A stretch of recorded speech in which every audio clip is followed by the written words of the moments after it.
C'est l'heure du journal sur AMD Pro Télévision. Mesdames, Messieurs, bonsoir et merci de nous rejoindre. Ouvrons cette nouvelle édition du journal avec cette information. Tentative de coup d'État militaire déjouée à Kinshasa, les résidences de la première ministre Judith Suminwa du vice-premier ministre de la Défense Jean-Pierre Bemba et de l'honorable Vital Kamerhe avant l'étape du Palais de la Nation était le principal cible selon le témoignage des assaillants. Une opération menée par Christian Malenga Salomon Royi pour ses reportages. Une tentative de coup d'État a été déjouée ce dimanche 19 mai 2024, tôt le matin par les forces armées de la République démocratique du Congo. L'opération menée par Christian Malanga, un ancien capitaine de FARDC, habitant les États-Unis à la tête d'une cinquantaine d'individus, a visé les résidences de la première ministre Judith Suminwa, du vice-premier ministre Jean-Pierre Bemba de la Défense nationale et de Vital Kamerhe avant de cibler les palais de la Nation. La résidence de la première ministre n'a pas été identifiée comme Jean-Pierre Bemba était absent de sa résidence. Ces hors-la-loi ont attaqué la résidence de Vital Kamerhe avant les palais de la Nation. Le bilan fait état de 4 assaillants neutralisés définitivement et d'une quarantaine capturés. Le chef du groupe, Christian Malanga, a été neutralisé lors de l'intervention des FARDC au palais de la Nation et un de ses lieutenants répondant au nom d'Aboubacar a été neutralisé par la garde de Kamerhe. Parmi les capturés se trouvent 3 sujets américains, dont le fils de Malanga, lui aussi de la nationalité américaine. Sur les assaillants, plusieurs armes, des drones, des brouillards, des signaux et des drapeaux d'Isaïr ont été trouvés. Voici ce qu'a déclaré Ezang via Toshir Youssouf, coordonnateur et recruteur du mouvement. Le président Bemba, Kamerhe, madame Premier ministre, Naouti, Angleterre. Nalandaika, le mouvement, il y a un service qui est non, celui de Salon, il est ceux qui sont Kamerhe, madame Wana, il est prononcé comme président de la République. Elle est payée comme un news. Tunataka idéologie na yindi na zoroba na Maputo oye auza pouvoir croire que azana ba américain na simana njo bandi ba américain bazala idéologie de pas zaire les alliés que Congo pas des ordres de l'équitro ceux qui changer mboka de commission na zaire des ordres doivent négocier là idéologie zaire na les abom ba infiltrer ba nini balati komba Congo ceux qui te continuent dans le Congo rien va changer.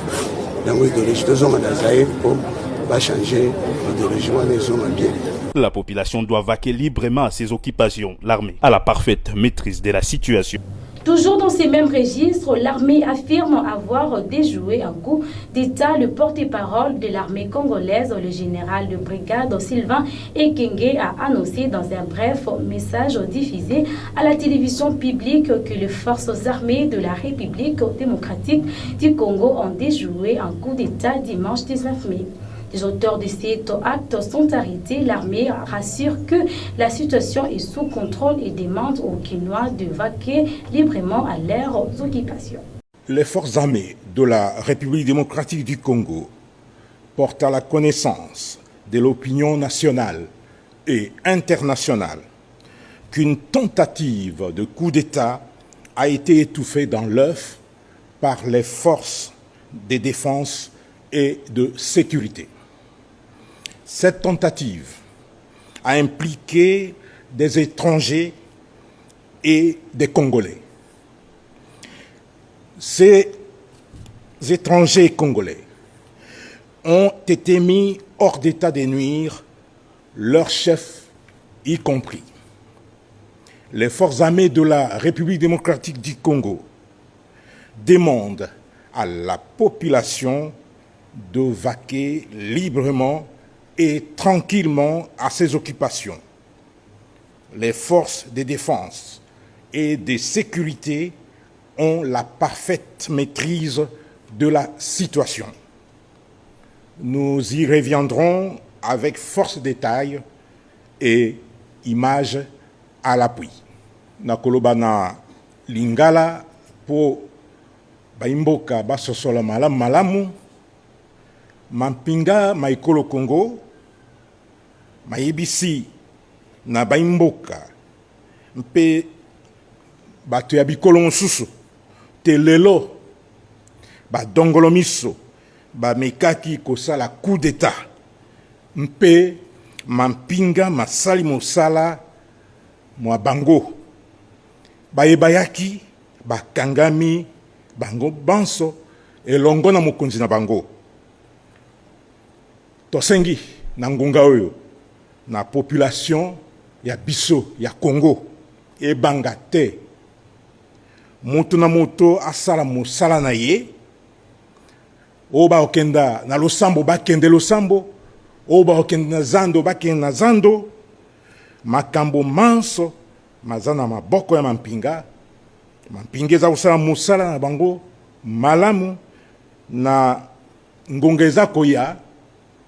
Le président Félix Tshisekedi a préconisé une meilleure représentation de la femme et de la grande province orientale afin de mettre fin à la cacophonie qui a entouré les tickets de la famille politique du président de la République démocratique du Congo pour l'élection du bureau définitif de l'Assemblée nationale. C'est un propos recueilli par Pépé Rachdi.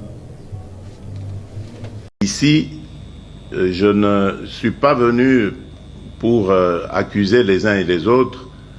Je suis venu simplement entendre aussi votre voix, parce que je ne l'ai pas entendu.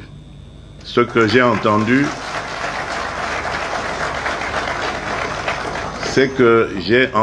c'est un son ou des sons cacophoniques qui remontaient de la majorité que vous représentez et qui malheureusement était discordant et qui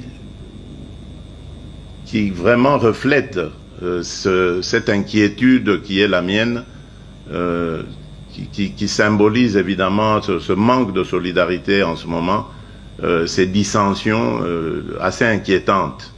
Alors moi je voudrais savoir qu'est-ce qui s'est passé et pourquoi est-ce que vous n'avez pas voulu de la proposition faite par le Présidium.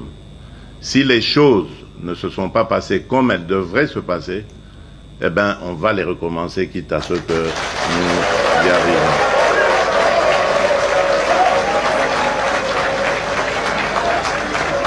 Tout ce que je demande deux choses. Dans ce que j'ai vu, qui a été présenté par le Présidium, je n'ai pas été satisfait, d'abord, par rapport à la représentation des femmes, il n'y en avait qu'une,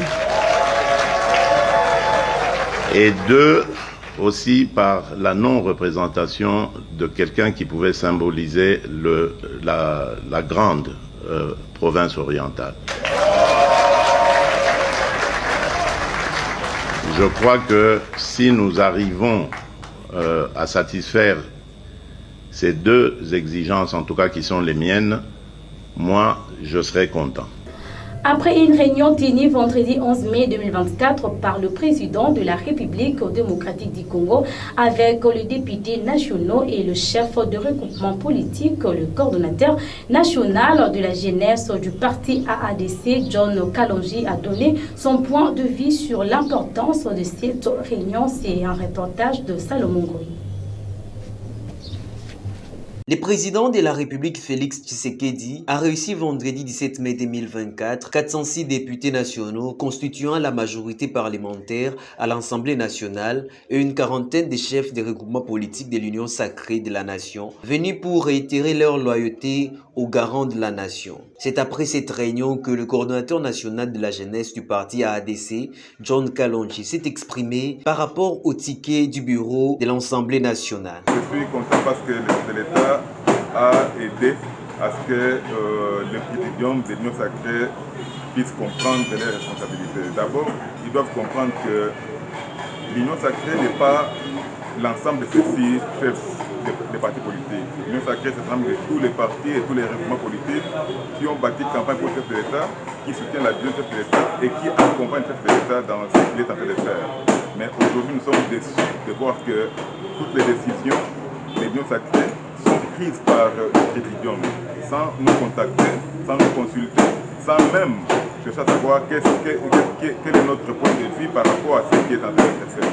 Donc nous sommes d'accord de la décision prise par le chef de l'État de leur demander de revoir les tickets de ceux qui vont constituer le bureau de l'Assemblée nationale.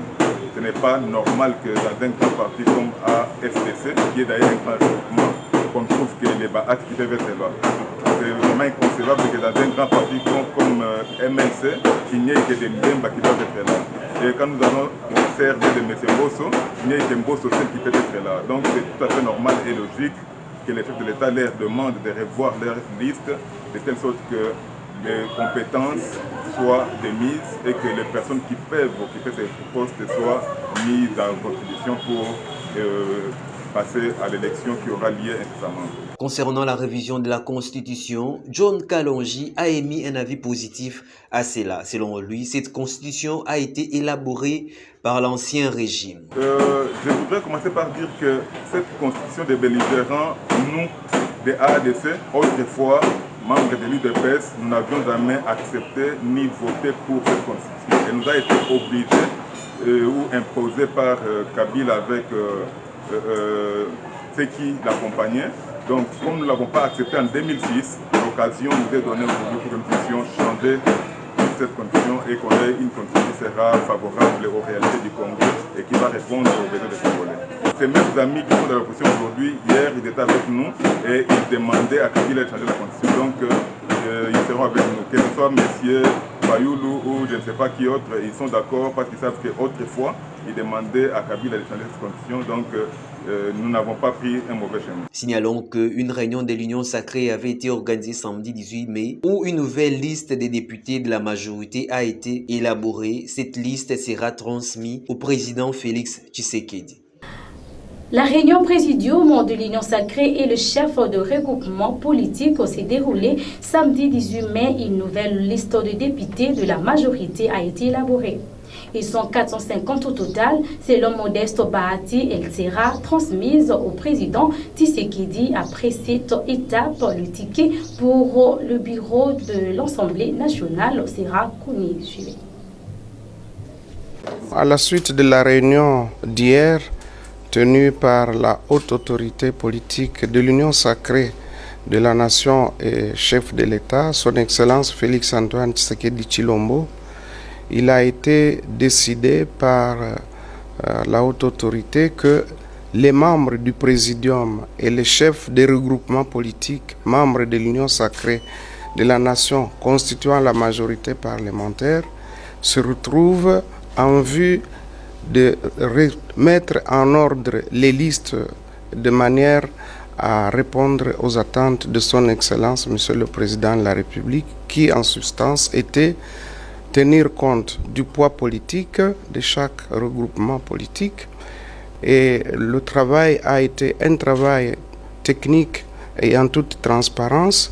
Il a été posé la question à chacun de pouvoir formuler les observations. Et à l'issue de tous les échanges, la liste complète a été établie à la satisfaction de tous les participants. C'est ainsi que la liste, tenant compte du poids politique de chaque regroupement, a été élaborée et qui totalise 450 députés nationaux, membres de l'Union sacrée de la nation. Ainsi donc, la liste des regroupements par poids politique étant adopté par la plénière, eh bien, il a été demandé au coordonnateur national d'en faire rapport au chef de l'État, c'est-à-dire lui transmettre cette liste, et à l'issue de la validation de la haute autorité politique, le ticket sera connu et communiqué à tous les députés nationaux, membres de l'Union sacrée. Il y en a qui commencent à prendre une liberté exagérée. Et donc, on a rappelé tout le monde à l'ordre parce que c'est dans la discipline que nous pourrions atteindre les objectifs tels que le peuple attend de notre Assemblée nationale. Sport à présent, la liste officielle de 25 léopards de la République démocratique du Congo sélectionnés par Sébastien Desabre pour les confrontations contre le Sénégal et le Togo à Kinshasa dans le cadre de 3e et 4e journée des éliminatoires de la Coupe du Monde Canada, Mexique et États-Unis 2026 avec le retour de Timothée Fayulu et la première sélection de Noor Sadiki, Axel Touanzambe et ECD. Les léopards de la République démocratique du Congo affronteront les lions de la Teranga du Sénégal les 6 juin prochain à Dakar pour le compte des éliminatoires du Mondial 2026. Pour ce faire, le sélectionneur manager Sébastien Desabre a rendu public ce lundi 20 mai une liste de 25 convoqués avec 4 nouveaux joueurs. Il s'agit de Bertho, Estras Kabamba, Timothée Fayulu, Alex Toazebe, Gédéon Kalulu, Arthur Maswaku, Joris Kayembe, Inonga Baka, Chancel Bemba, Dylan Batubisika, Ruki Bouchiri, Charles Piquel, Aaron Chibola, Edo Kayembe, Samuel Motosami, Sadik Inoa, Grady Diangana, Gaël Kakuta, Meshak Elia, Chatrak Akolo, Théo Bongonda, Yohan Wissa, Fiston Kalala Maele, Simon Banza et Sende. Notons que, après les matchs face aux Lions de la Teranga, les Léopards rentreront au pays pour recevoir les éperviers du Togo au stade des Martyrs de la Pentecôte. Récupération Maswaku. Maswaku, il a envie de frapper du gauche. L'SV Club termine le championnat de la Ligue Foot par une défaite face à Maniema Union au stade Tata Raphaël à Kinshasa sur le score de 0-1. Le dauphin noir de la capitale se tourne vers la Coupe du Congo pour espérer une qualification aux interclubs de la CAF. Daniel Okitingue pour le commentaire. Maniema Union s'est imposé 1-0 devant la formation de l'ASV Club dimanche 19 mai, un match comptant de la poursuite des playoffs de la Ligue 1. L'unique but des unionistes a été la réalisation d'Embala à la 50e minute de jeu. Fort de cette victoire, Maniema Union prend une belle option pour disputer la Ligue des Champions la saison prochaine. Le club de Kindu est actuellement 2e du classement avec 26 points récoltés en 12 sorties des playoffs. Il est suivi de Lupopo 24 points en autant des matchs disputés que les unionistes de Maniema. L'ASV Club a joué tous ses matchs et fini la phase des playoffs avec 19 points. Vous l'avez certainement compris que cette édition du journal est complètement terminée. Merci pour votre réelle attention et fidélité sur le programme des AMD Pro Télévision. Quant à moi, je vous dis au revoir et restez branchés sur nos antennes.